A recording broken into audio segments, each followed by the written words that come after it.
Hi friends, എല്ലാവർക്കും ഇന്നത്തെ വീഡിയോയിലേക്ക് സ്വാഗതം. അപ്പോൾ ഇന്ന് നമുക്ക് വളരെയധികം ടേസ്റ്റി ആയിട്ടുള്ള ഒരു മസാല കറിയാണ് തയ്യാറാക്കുന്നത്. അപ്പോൾ അത് ദോശയുടെ കൂടെയും ചപ്പാത്തിയുടെ കൂടെയും പൂരിയുടെ കൂടെയും ഒക്കെ കഴിക്കാൻ പറ്റിയ ഒരു അടിപൊളി ടേസ്റ്റി ആയിട്ടുള്ള മസാല കറിയാണ്.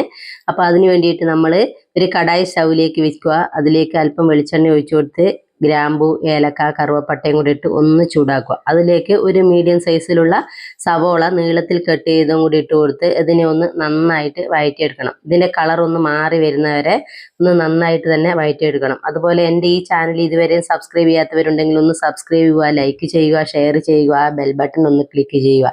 എങ്കിൽ മാത്രമേ ഞാനിടുന്ന വീഡിയോയുടെ നോട്ടിഫിക്കേഷൻ നിങ്ങൾക്ക് ലഭിക്കുകയുള്ളൂ. അപ്പം നമുക്ക് വീഡിയോയിലേക്ക് പോകാം. അപ്പം നമ്മുടെ സവോളയൊക്കെ ഒന്ന് നന്നായിട്ട് കളർ മാറി വന്നിട്ടുണ്ട്. അതിലേക്ക് അല്പം ഇഞ്ചി വെളുത്തുള്ളി പേസ്റ്റാണ് ഇട്ട് കൊടുക്കുന്നത്. അതിൻ്റെ പച്ചമണമൊക്കെ ഒന്ന് മാറുന്നവരെ അതും വഴറ്റിയെടുക്കുക. പിന്നീട് അതിലേക്ക് നമ്മൾ മസാലകളാണ് ചേർത്ത് കൊടുക്കുന്നത്. 1/2 ടീസ്പൂൺ മഞ്ഞൾപ്പൊടി, 1 ടീസ്പൂൺ മുളക് പൊടി, 1 ടീസ്പൂൺ മല്ലിപ്പൊടി, അതുപോലെ തന്നെ പെരിഞ്ജീരകം പൊടിച്ചത് 1/2 ടീസ്പൂണും കൂടി ഇട്ട് കൊടുത്ത് നന്നായിട്ട് അതിൻ്റെ പച്ചമണമൊക്കെ ഒന്ന് മാറി വരുന്നവരെ വഴറ്റുക.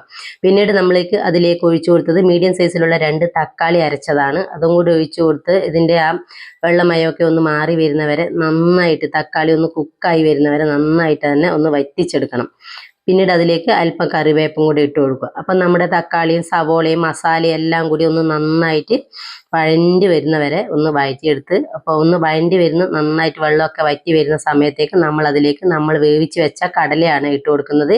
ഒരു 4-5 ബിസിലടിച്ചിട്ട് മാറ്റി വെച്ച കടലയാണ്. അപ്പം നന്നായിട്ട് വെന്തിട്ടുണ്ട്. അപ്പം അതും കൂടി നന്നായിട്ട് ഒഴിച്ചു കൊടുക്കുക. പിന്നീട് അതിലേക്ക് നമ്മൾ ചേർത്ത് കൊടുക്കുന്നത് ആവശ്യത്തിനുള്ള ഉപ്പാണ്. അപ്പം അതും കൂടി ചേർത്ത് കൊടുത്ത് നമ്മൾ അതിൽ നിന്നും കുറച്ച് കടല അരച്ച് വെച്ചിട്ടുണ്ടായിരുന്നു, അതും കൂടി ഒഴിച്ചു കൊടുക്കുക. അപ്പോൾ ഈ കടല അരച്ചതും കൂടി ചേർത്ത് കൊടുത്താൽ നമുക്ക് നമ്മുടെ ഗ്രേവി നല്ല കൊഴുപ്പുള്ളതായിരിക്കും.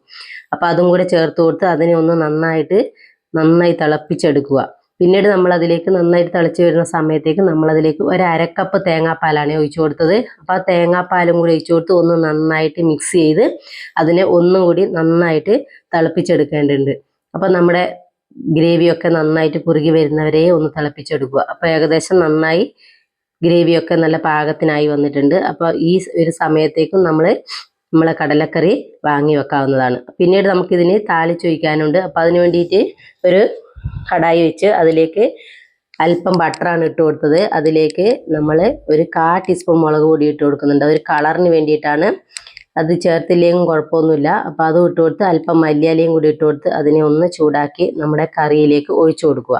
അപ്പം നമ്മളെ കറി വളരെയധികം ടേസ്റ്റി ആയിട്ടുണ്ടാവും ഇങ്ങനെ ചെയ്ത് കഴിഞ്ഞാൽ. അപ്പോൾ എല്ലാവരും ചെയ്തു നോക്കുക. അപ്പോൾ ആ ഒരു സമയത്തേക്ക് നമ്മുടെ ദോശയൊക്കെ ഇവിടെ റെഡി ആയിട്ടുണ്ട്. അപ്പം ദോശയും കടലക്കറിയും ഒക്കെ കൂട്ടി കഴിക്കുക, നല്ല ടേസ്റ്റാണ്. എല്ലാവരും ഒന്ന് ചെയ്തു നോക്കുക, ഫീഡ്ബാക്ക് അറിയിക്കുക.